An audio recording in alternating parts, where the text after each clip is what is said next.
Welcome back to The Strategic Veteran. I'm your host, Adam Peters, and there's a specific kind of gut check that hits when the businesses you've poured years into stumble. Not because you're slacked off, but because you missed something obvious. William Holston knows that feeling. For decades, he ran innovation and new product launches for a corporate giant, only to find that building a family side business handed him a whole new set of landmines. Owning his mistakes, not just the big ones, but all the small preventable ones, shaped a mission that's less about chasing titles and more about saving others from expensive detours. Now William takes what nearly broke him and gives it straight. Most business disasters don't come from bad luck. They come from ignoring risk until it's too late. He mentors, he speaks, and he's dead set on teaching anyone who will listen how to spot trouble before it empties their wallet or their hope. This one's for you if you think working harder or alone will save you, or if you're ever stumbled in the shift from one life chapter to the next, which everybody in this community definitely has. So there's no shame in screwing up, only in refusing to learn. So let's get into it. William, brother, welcome to the show, man. Hey, thanks, Adam. I'm really glad to be here. And to the audience, you hear it all the time, but thank you very much for serving. I didn't serve. My dad did. He was in the Army in Korea, and I still got some of his uniforms and things. And what you guys do for our country is astonishing and so important.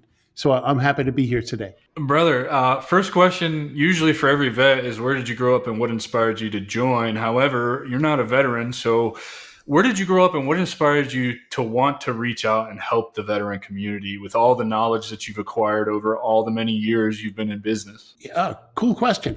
I was born in Bay Ridge, Brooklyn, near Fort Hamilton, where my dad served in the reserves. Then we moved to Long Island. I was in Mineola, went to high school there. Over time, I got jobs and things, moved around. Now I'm in Middletown, Delaware. And my business experience, I'm all about, now that I'm retired, finding ways to pass it on so people can benefit from it.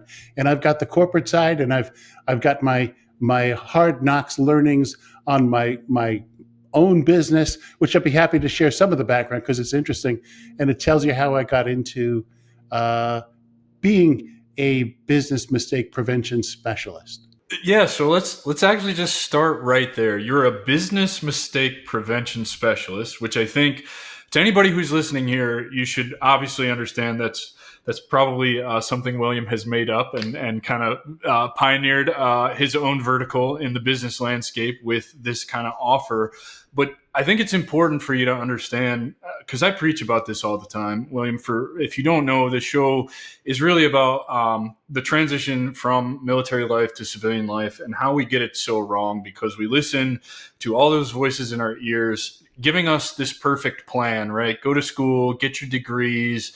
You're a veteran. Everybody's going to want to hire you. You'll make six figures. Congratulations. That's what success looks like. However, that's not exactly how it works. I followed that plan to a T when I got out, and I haven't used any of my degrees, and I haven't made six figures. And it's not true that everybody wants to hire me because I'm a veteran. So what I really want people to understand, and I preach about this a lot, this show was actually started with the idea that the path back to purpose for veterans is through entrepreneurship. I very much believe that. I think that is absolutely true. If you look around, the veterans who are doing the best on the other side of the military are running their own businesses. They're the happiest. They have the least amount of problems, and they don't struggle as much with the mental health side of things. So I still definitely believe that. And I preach a lot, like you need to sit down in front of the mirror and figure out who you are without the uniform, find that new purpose, and then build a life that resonates with you and start walking that path. So I want you to kind of just talk about what it is that you do. How did you land there? And how did you discover that this is a need in the market and that you could actually live a good life doing this? Sure. First, I'll acknowledge that life as an entrepreneur is one that's engaging 24/7 and all the positive things, but the negative ones, among the ones I've seen most prominent, and I don't know if it's more with vets than not, is you feel alone. When it's 100%. You and your idea and your things are not going well, you think you're all alone and nobody's ever done this before. The good news is there are mentors and experts. Many of them are free. You can reach out and say, hey, I'm working on this. How might I look at it so I can get it to succeed? I'm a mentor with the SCORE organization. Many people may have heard of SCORE, National 10,000 volunteers like me who are available for free mentoring sessions for anybody. To get one like that, please don't everybody look at me. Go to score.org and click on find a mentor. You describe what you're trying to do, and SCORE will assign somebody who's got some experience that can probably help you. So Yes, cool. SCORE is Now, awesome. They talk about that in a lot of the entrepreneur programs through IVMF, the University of Syracuse. I've had the pleasure of being introduced to several of the SCORE mentors through different programs that I've been a part of. Another good mentorship program out there is the ACP mentorship, which I've been a beneficiary of, still in touch with my mentor from almost 2 years ago at this point. So I agree with everything that you're saying, man. There are so many people out there willing to donate their time to yeah, help you get to where you're going. yeah, I was just looking to see what the name of it was. There's also, and I've been exposed to them, Boots to Business, Yeah, which is, I that's an think IVMF program.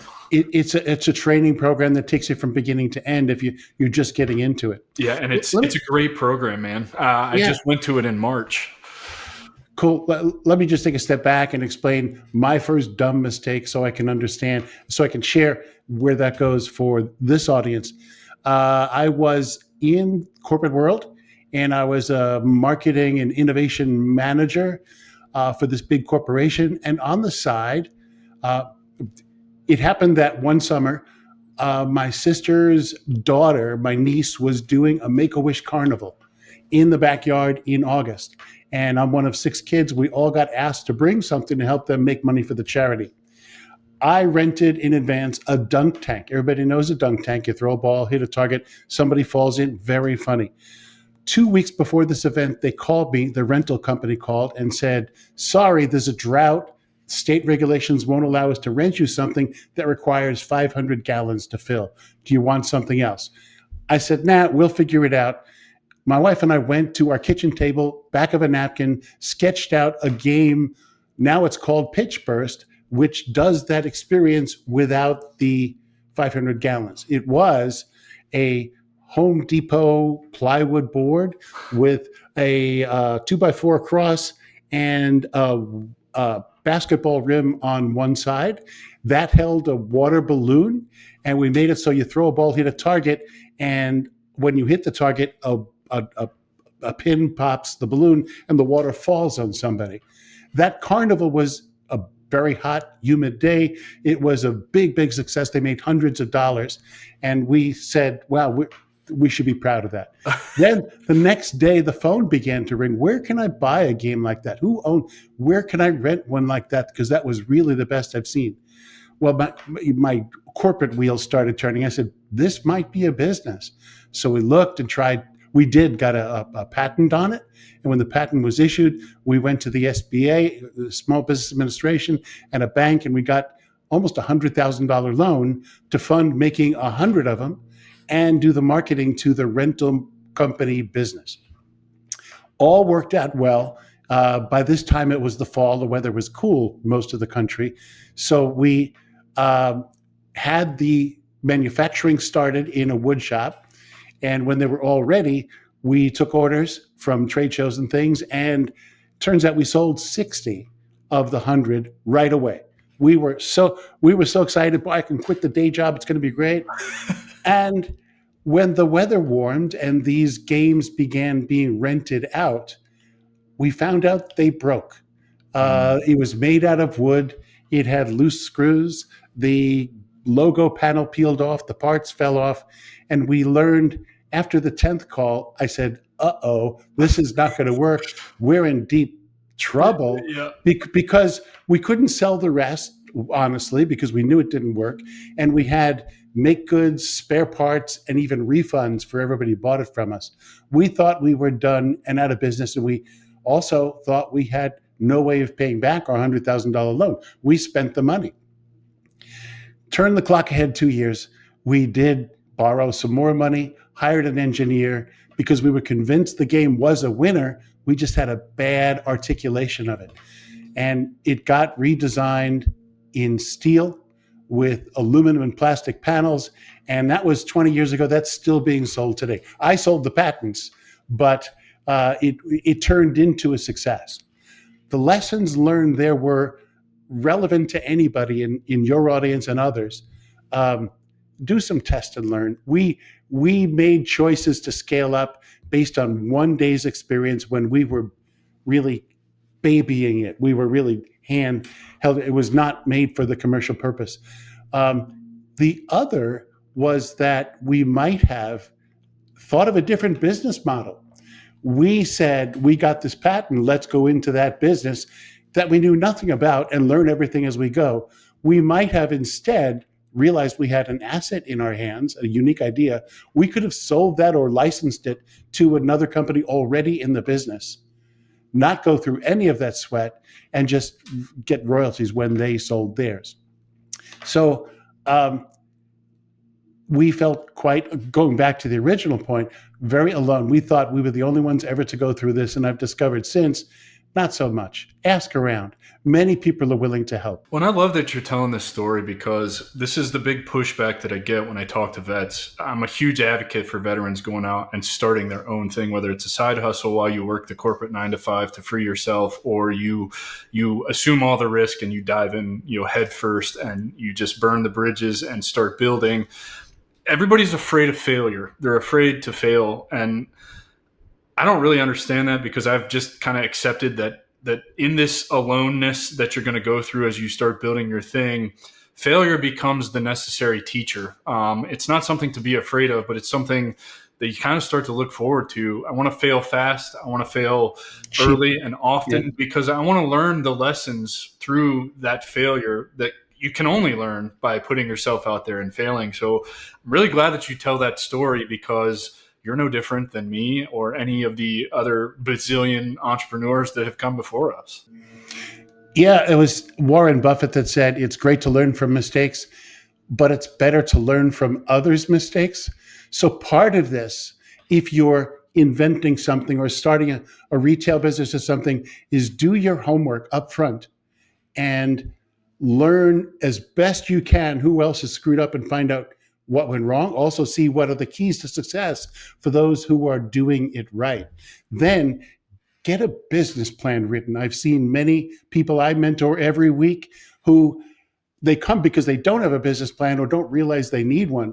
Because unless you've written it out, you haven't thought through what is special about what I'm offering, what is my business model, where will the money come from, and it doesn't hit you over the head unless you're looking for it. Writing it out, even if it's a one-pager to get you started, is the best thing. By the way, that is not something to then write once and put it on a shelf. It's a living document to keep you honest and to continue to update as you learn something. Oh, wood didn't work, steel did. If we ever make another one, let's start with something that's durable for purpose. Yeah, 100%.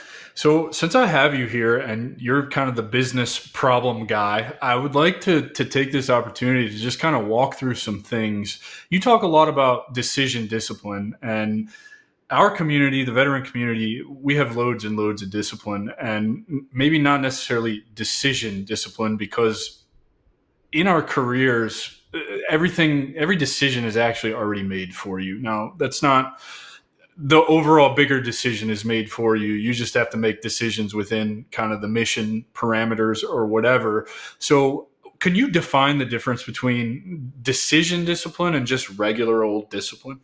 Yeah, I've not been in the military myself, but for my dad and for others I've talked to, I realize that the chain of command, your orders, they're all given to you. Yeah. In the case when you're an entrepreneur, you have to get your own clarity, create your own mission that you're going to live up to. And that's a different thing. That's hard. Decision discipline is realizing where you are and where you want to get to. And then creating write them down, goals and objectives for yourself. Then you set up your decisions. What will I buy? When do I launch? How do I market? To achieve what you put down. It's not given to you. This is different. You're creating it. And I advise in this case specifically, when you're used to getting orders, learn from others who have created their own. Again, go towards the mentoring or some of the help, because it's very different than what your audience is used to. Yeah, 100%, man. And what you're talking about, I had this epiphany. I've kind of known this, but like really solidified this for myself a few weeks ago. People are the key to all of our success. We as veterans, for whatever reason, when we get out, we feel like we have to do everything alone. And I'm not sure where that comes from. I haven't really been able to put my finger on that yet, but we're afraid to reach out for help. We look at that as weakness, et cetera, all the cliches that come with that. However, what you're talking about is there's so many people out there to draw this information from. And so just talk a little bit more about the importance of leveraging people and finding the right people to help you get to where you're going, because it's still one of the biggest problems that we as veterans face when we get out is we don't reach out to people for help. We don't even know where to start building relationships with people or how to approach that. And I think it's so important because we get nowhere without folks like yourself to mentor other people, SCORE mentors, ACCP mentors, myself as a mentor, and building this platform, and vets reach out to me, book time on my calendar to have a 30-minute conversation that can ultimately change their life.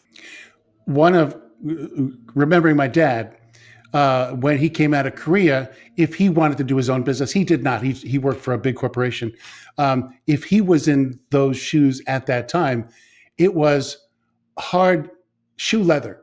Go knock on doors, make phone calls, use networking to get into the office or in front of somebody else to ask good questions. Now it's way different. Google can help you. ChatGPT can help you. If you're just asking smart things, you can, in about 10 seconds, get a list of who's been down my path before just by trying to set up an online retail store to sell ex-military stuff, whatever. Yeah.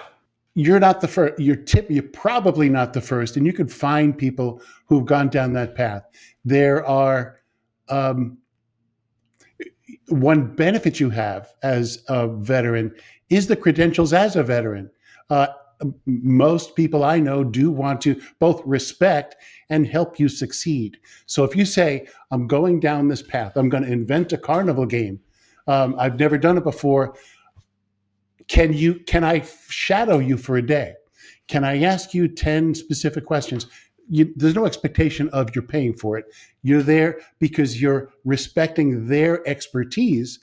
And most people who are asked to give their expertise are proud and happy to do so. So don't feel alone. Feel that you're empowered. And there is no stupid question. You can't go wrong there, even as long as you're listening, and then put to work the advice you get. You can be in good shape. You guys heard it there, folks. I'm not the only one who says this. Like, actually ask for help. People want to talk about what they do. They want to talk about themselves. I say this all the time. I think TAP and some of these other kind of things that they go through as they get out of the military teaches, just use LinkedIn to reach out to these people to help leverage, getting a career or whatever. And I think the opposite. Actually, do reach out to people via LinkedIn, but target them. Are they in the industry that you want to be in? Are they doing things that you want to be doing? And then when you do message them, connect with them, and don't come with like a giant ask, but in fact, come with curiosity. Approach them to get them to talk about themselves. Like, hey, I really want to be in the space that you're in, and I was wondering if I could have 10 minutes of your time to pick your brain about the day-to-day of what you do. And I'm telling you, you will have so much more fruit by reaching out to people and getting them to talk about what they do, because everybody wants to talk about what they do. Fully agree. Two other pieces of advice. One, do some homework, spend 30 minutes online or something, and get some context so you ask smart questions. That's it. And then, of course, listen. The other, when you're starting up on something that is going to be your business, start small. You don't have to build the whole thing all at once. I didn't have to make 100 of those units and sell them. I should have done 2 or 3, see how it goes, and then build on that. You're the only one putting pressure on yourself, and take a deep breath and say, how do I learn this in a smart way so that when I do scale up or go to the next level, I'm not wasting my effort and money.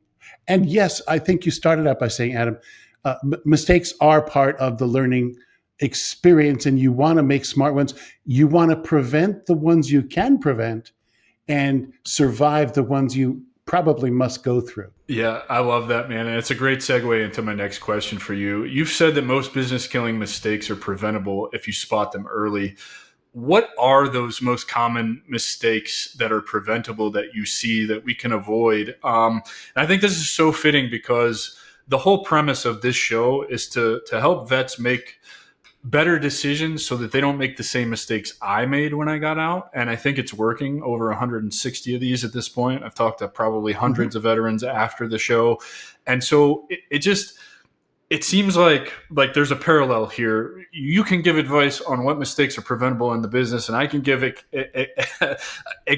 incredible examples of what not to do when you're getting out of the military. And I think bringing these two together is just so great because there's a lot of vets that are hungry to get into the entrepreneurial space and build something for themselves, but they just don't know where to start, or they're scared, or they're afraid of all the mistakes. Because let's be honest, there's tons of mistakes that you're going to make out here.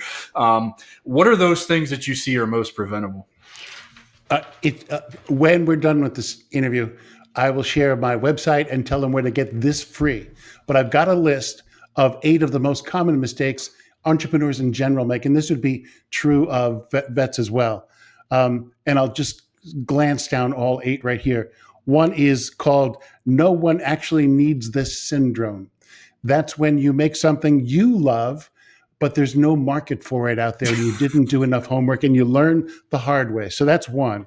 Another is death by assumption, and that is you build something and you launch it based on untested assumptions. You think you know how to do it, so you do it, and you learn the hard way that wasn't the right way to do it. So challenge your assumptions, and of course ask for help. A third is premature launch syndrome, and this is a list you can all have free.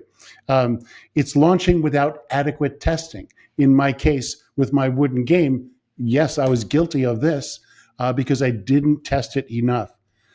Another one, very important on the business side, is I call it the vanishing wallet trap. And that is where you get midway down a launch of something or a start of a new business and you run out of cash and you have to close and you're hurt and you're embarrassed. The answer there is a very good business plan with cash flow projections. Ask an expert if you don't know how to do cash flows, because it's where you keep the money that you make. And if you don't have that projected, and then you screw up, it's going to be a problem.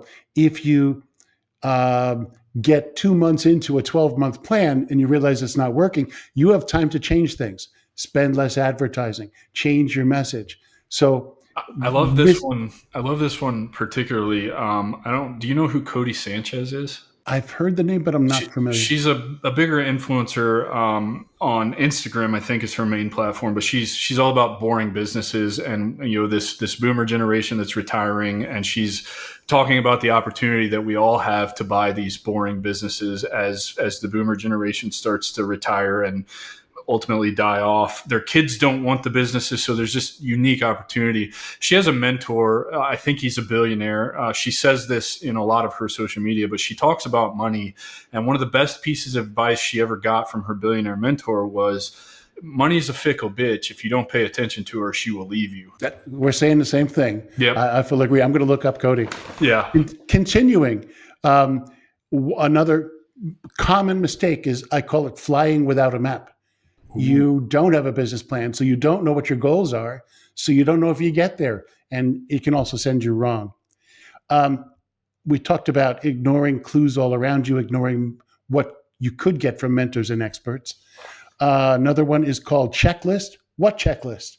So often people are building businesses and hiring people, and the processes can be documented, but they don't do it. They do it verbally. So then your employees or somebody else screws up because they just didn't refer to what they were doing. SOPs, man. SOPs. SOPs, yeah. And which to vets, that's the life you live. 100%, man. Yeah, until you get out. So apply that to your own business. The last one is actually one of my favorites, and I have a tool for this too, is not knowing your own blunder tendencies. You're unaware of when you might screw up, and you can learn about yourself. In my I'll talk about my book at the end. In there's a tool called Look in the Mirror, and I'm about in a month or two to put this online so you can do it yourself.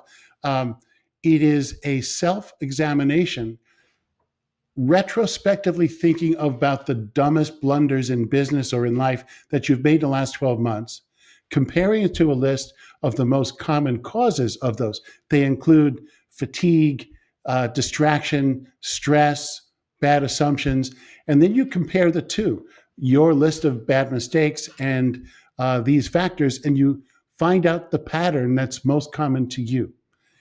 If you realize when you're making important decisions at 4 a.m. and you're exhausted, you can remind yourself, I'm going to wait till I get a good night's sleep to make this important decision.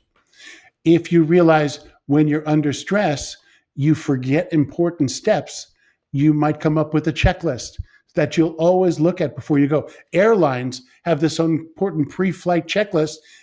They do it. It's boring, but it's the most important thing for the safety. It's funny you bring that up because I went to flight school when I got out. It's one of the degrees I have, and everything in aviation is a checklist. Everything, yeah. Every airframe has a checklist. Every procedure that you do has a checklist. Every emergency procedure, every approach, everything is a checklist in an airplane. And if you're starting a business to sell retail goods, you don't need 57 checklists, nor that it need to be a full military grade loose leaf notebook. You might need the 10 steps listed out there, pasted on the wall with Post-its so your team can know what to do. 100%. By the way, speaking of checklists, the document I'm talking about that's free is this. Might be hard to read. The $10,000 mistake checklist. Everything I just discussed is on here. And I'll tell you at the end what my website is. It's free download for you. I love this, man. I want to talk about how... What's the role of humility in building a business, and how important is it to stay humble while you're building? It's a fantastic question. It's critical to stay humble. I mean, if you're selling your personality, you need to turn it on and be, whether it's brash or popular or something like that. But in your heart, you've got to say, I'm new at this. I don't know everything. Let me be a sponge and see what I can learn as fast as I can.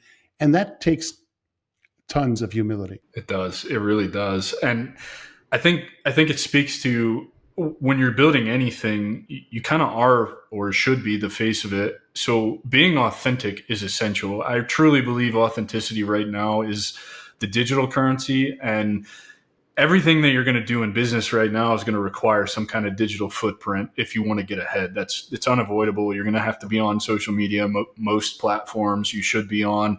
You're going to have to be publishing articles and running ads and all of that. But I kind of actually pride myself. People are always shocked when they meet me via the podcast or in a meeting or even in person. They're like, you're exactly who you present online. It's like, yeah, because this is who I am, and I'm not going to sugarcoat or change who I am just to appease the masses. Like, either you'll like me or you won't. And that's fine, because I realize I can't help everybody anyway. So being humble in that and being true to yourself and authentic is super important. And I think most people can see right through it when you're putting on a face or a mask and you're not actually who you say you are.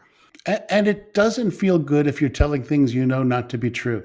It's true. Or if you're trying to sell something you don't like or you don't believe it just because of cash. So that leads to something. If you're choosing a business, whether you're a vet or not, choose something you have passion for and you care about, so you can do it with the best excellence you can. Yeah, 100%, man. You've led innovation workshops for global brands. How does that corporate experience shape the way that you teach small business owners now? And what were some of the most impactful lessons you learned through doing that? In the corporate world, my workshops were typically either problem solving or idea generation for new products. And typically they would be a dozen or a couple dozen people where my job was to get the most out of their brains. I was not the one coming up with the new ideas. They were. So I was orchestrating the process to bring them through it. So lessons from that include respecting every individual, respecting different thinking styles. You will find shy people and type A or brash people. And when you put them together to collaborate on the ideation, one of them shuts up and lets the other guy do all the work. So you have to watch the dynamics. I also built the agendas so that there was quiet time for everybody to think and write on their own, and then they did a share out. Because if the whole exercise becomes just verbal, everybody talk, the talkers win. But you will then lose out from the best ideas from the shy people who are brilliant. So lessons that apply in entrepreneurship include respecting your customers and how they think, learning what they think by listening before you act and even create something or make an offer for them. We talked about humility. If you've got a new offering, if you invented something, or if you're presenting something in a way that hasn't been presented before, have the humility and the respect to try it with a few customers first before you make it a national program or spend a lot of money to scale it up. Yeah, I totally agree with that, man. Moving kind of into something that you mentioned before was, creating something that actually solves a pain point for the customer, something that, you talked about something that you like, but also that's not the most important thing. It's like, it's actually got to solve a problem for the customer. So how do you actually build something that keeps your own emotion out of it and solves the pain point or the problem that you're trying to solve for your customer? By yourself, you can have a hypothesis. I think that my solution here will solve that problem. Or you can spend a day or two or longer in the life of a potential customer and track them and ask them questions every step along the way. It could be family. Better if it's not, because they love you and they'll tell you what you want to know. But get objective people, or find a way to learn the problems. One of the more brilliant ones I've seen is to go into Amazon reviews in the category of product you want to sell or invent or do something, because you read reviews. The 5 stars, don't look at them. Look at the 1 and 2 and 3 stars. That's where the complainers say the package broke, or in my case, the wooden thing fell apart. That's where you'll discover a set of problems. Then it's up to you to decide which ones are most important. And if it's not looking at online reviews, it's actually talking to people who are using something or buying something today, like you want to make, sell, or services that you provide. And ask them, what do you love about this? And don't say what do you hate. What do you wish? What would you wish for to make it better just for you? And the important thing is your ears, to listen to what they say. Here's a warning. It's very easy when you're an entrepreneur to have somebody tell you brilliant, useful information that would have you change what you do, but your ears didn't work because you heard only what you wanted to hear.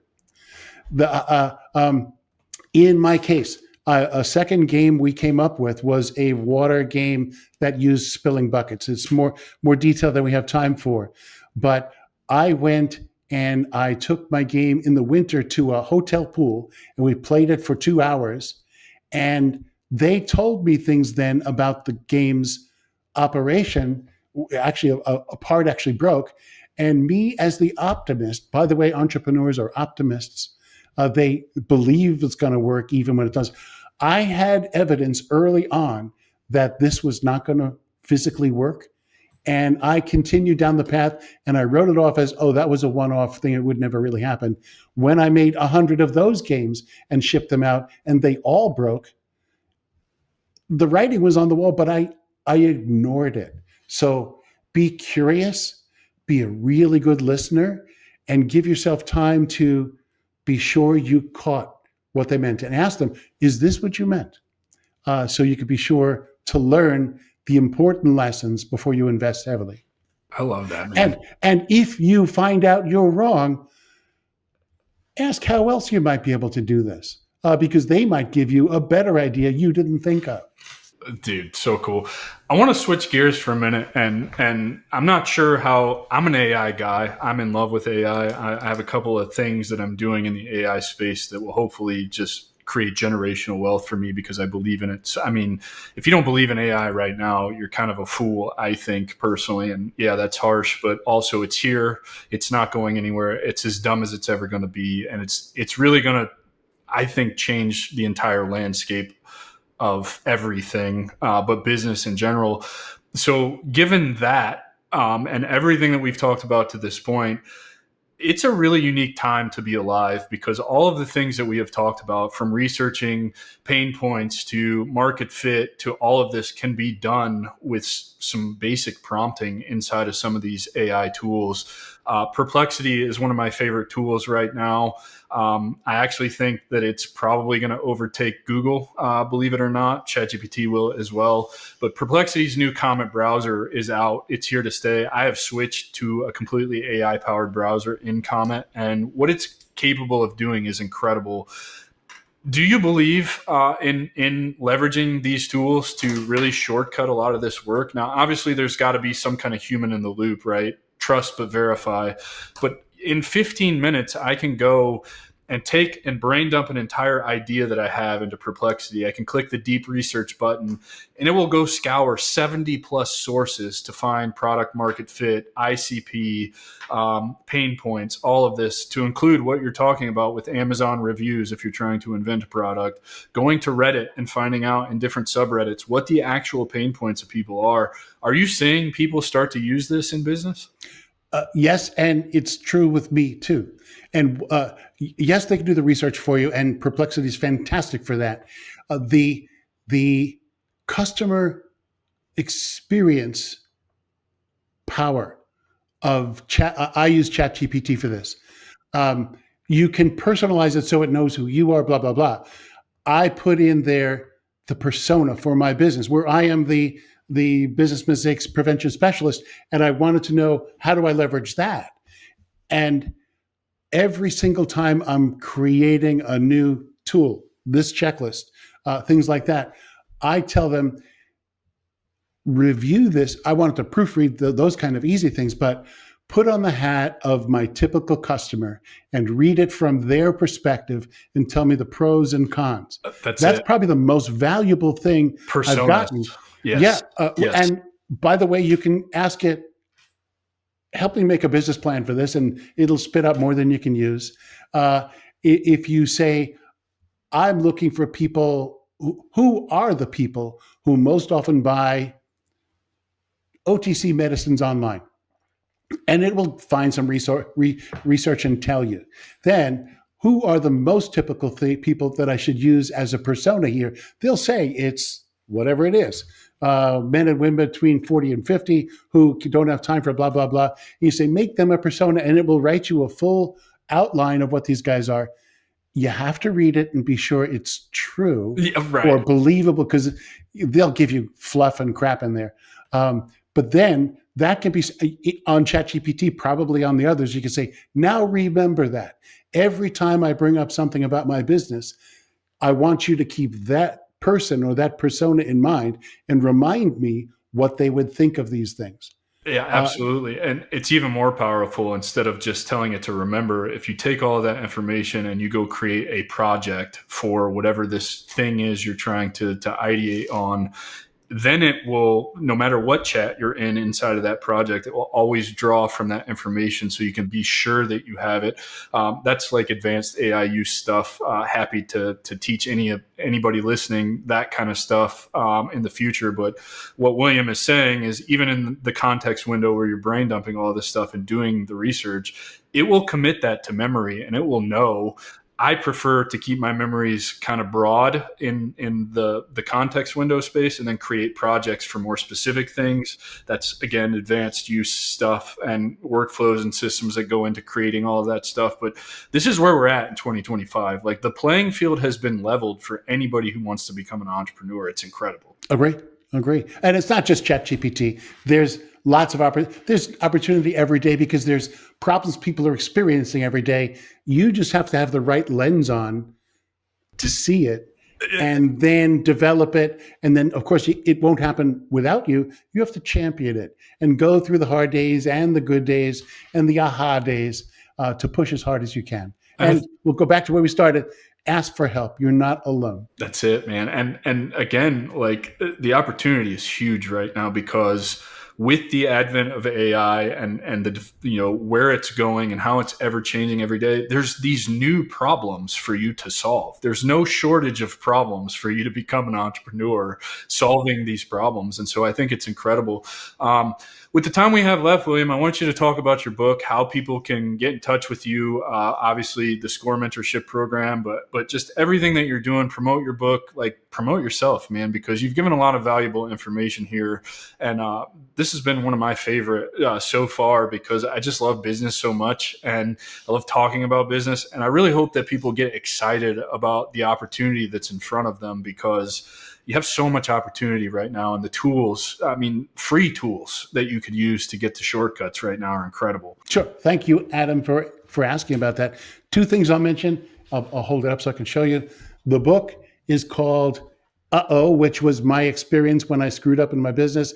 But it goes on to say how to avoid unintentional blunders that derail entrepreneurial success and goof-proof your business. It's available on my website, which I'll tell you about in a moment, and on Amazon. In here, the first third is my own experience, what I experienced, where I screwed up, what I learned. The rest of the book is about, the second third of the book is about famous people who have made stupid mistakes and what you can learn from. I'll give you one example. There was a skydiver, and what I like to translate other people's mistakes into tangible lessons for entrepreneurs.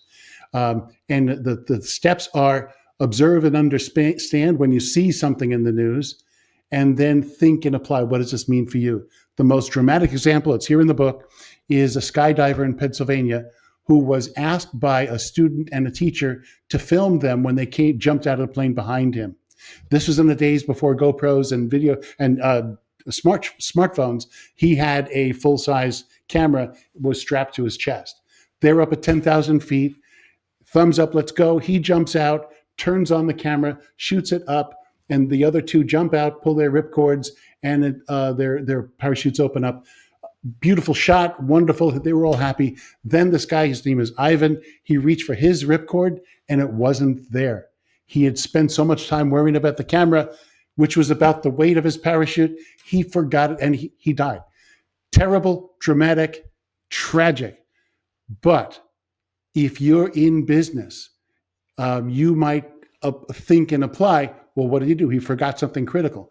What in your business or your potential business, if you ever forgot it once, would be disastrous for you, whether it's death or big financial loss or something else? I think of a retailer in a big city leaves at night, leaves his door open and things get stolen, or somebody who's in charge of renewing the insurance and forgets to, and then there's a fire and everything's lost. Any business person can think about this. And certainly if you've been in the military, you can think of all the examples in military life, what would have happened. So that's in there. The third part of the book is its magic. I give 10 tools. One of them is this look in the mirror tool I described earlier. How to not make those mistakes, how to protect yourself from making at least the preventable mistakes. So that's the book. The other thing, I'll mention my website. I'll hold this checklist up again because you'll get it free if you go in and just sign up. My website is my name, William Holston, HOLSTEN.com. And when you land there, the first thing you'll see is download the checklist. If you look around, you'll find out where the book is. In time, you'll find an online survey that you can take to find your own level of risk for mistakes. I love it, brother. What's the one thing you want the listeners to take away from our conversation here today? When you are starting a business, be courageous. Don't be afraid. Be courageous and curious. Ask for help. And always look for the other right answer. So often, if you think you know the answer, you're not open to how else to do it more creatively, more profitably. So don't stop at the first answer. Take the time to think more deeply about what is the other right answer. It may not be the exact one. You can confirm your first gut instinct was right. But in any business, it's all about decisions. It's all about confidence. You've made smart ones. And I think that's the best takeaway advice I could give. I love it. Brother, thank you so much for being here, sharing your wisdom with the audience here today. Ladies and gentlemen, I give you Mr. William Holston. Please go check out his book if you're interested in entrepreneurship. Go to the website, get the free checklist, download that, use it as a guide. Also, reach out to him if you need a mentor or you just need some advice. Pick his brain, want to understand what he actually does on a day-to-day basis. I'm sure he'd be more than happy to talk with you and point you in the right direction. He seems like the guy that's just like me, that just wants to help as many people as he can. So please reach out to him. Ladies and gentlemen, I give you William Holston. William, thanks again for being here, brother. Thanks, Adam. I was very happy to be here too. Appreciate it. We'll see you guys next week with another awesome episode. Take care, everybody. That's our show, and I'm truly thankful you've joined us at The Strategic Veteran. If our conversation today sparked curiosity or if you're ready to elevate your game, I'm here to help. Visit thestrategicveteran.com for exclusive show notes and resources or to book a coaching session directly with me. Take a moment to subscribe to our podcast and share your review. Your support makes all the difference. For more insights and daily strategies, let's connect on LinkedIn and keep the conversation going. Remember, this isn't just a podcast, it's your strategic advantage in action. Until our next rendezvous, stay bold and continue the mission.